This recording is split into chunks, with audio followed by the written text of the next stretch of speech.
Idea video anganwadi কেন্দ্রের শিশুর মায়েদের জন্য। নমস্কার, আজকের মিটিংয়ে আপনাদের সকলকে আন্তরিকভাবে স্বাগত। আশা করি গত সপ্তাহের রুটির চিড়ে এই বিষয়ে ভিডিওটিতে দেওয়া তথ্য এবং বয়স অনুযায়ী দেওয়া কর্মপত্র এই বিষয়ে নিজেদের দলে আলোচনা করে এই কার্যকলাপটি শিশুদের সাথে অবশ্যই করেছেন। আপনাদের চিন্তাভাবনা এবং অভিজ্ঞতা আমাদের সাথে অবশ্যই শেয়ার করুন। চলুন তাহলে আজকের মিটিং শুরু করি।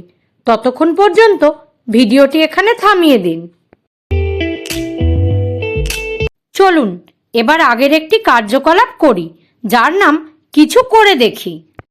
দেওয়ালে 4টি সহজ ছবি আঁকুন। প্রতিটি দলে 2 জন করে মা রাখুন। একজন মা সামনে দাঁড়াবেন এবং অন্যজন তার পিছনে দাঁড়াবেন। পিছনে দাঁড়ানো মা সামনে দাঁড়ানো মায়ের পিঠে আঙুল দিয়ে দেওয়ালে আঁকা 4টি ছবির মধ্যে যে কোনো একটি ছবি আঁকবেন। সামনে দাঁড়ানো মাকে অনুমান করে ছবিটি চিনতে হবে। এই খেলাটি হওয়া পর্যন্ত ভিডিওটি এখানে থামিয়ে দিন। চলুন এবার আগের একটি কার্যকলাপ করি, যার নাম কিছু নতুন শিখি।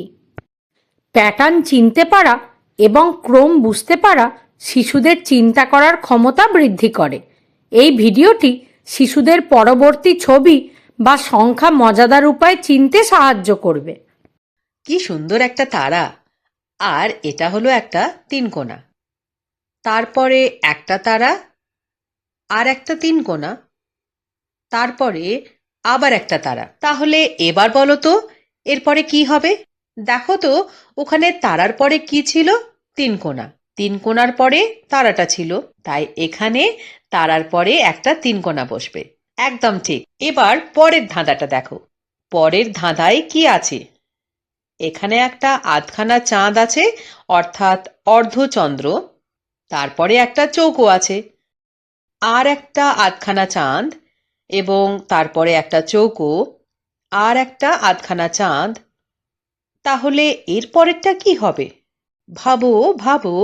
চাঁদের মতো আকারের পর ওখানে কি ছিল? একটা চৌকো ছিল, তাই এখানেও আধখানা চাঁদের পর একটা চৌকো হবে।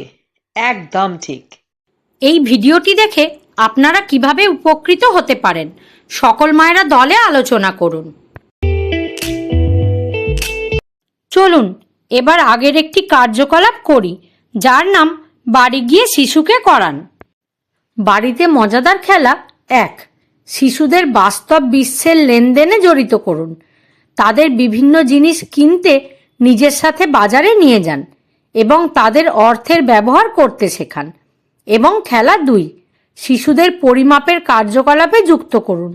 বিভিন্ন বস্তু পরিমাপের জন্য তাদের হাত, পা, লাঠি, বোতল, কাগজের দৈর্ঘ্য ইত্যাদি ব্যবহার করতে নির্দেশ দিন। দেওয়া কর্মপত্রে শিশুদের বয়স অনুযায়ী কার্যকলাপ উল্লেখ করা হয়েছে, সেগুলি বুঝুন এবং শিশুর সাথে সম্পূর্ণ করুন। দেওয়া কার্যকলাপ এবং কর্মপত্রটি করে শিশুরা কি আনন্দ পেয়েছে? এই অভিজ্ঞতাটি আমাদের সাথে অবশ্যই শেয়ার করুন। আজকের কার্যকলাপটি এখানেই শেষ করা হচ্ছে। এই ধরনের আরও নতুন কার্যকলাপ জানতে আগামী সপ্তাহে আমরা আবার একত্রিত হব। ততদিন পর্যন্ত নিজের ও শিশুর যত্ন নিন। ধন্যবাদ।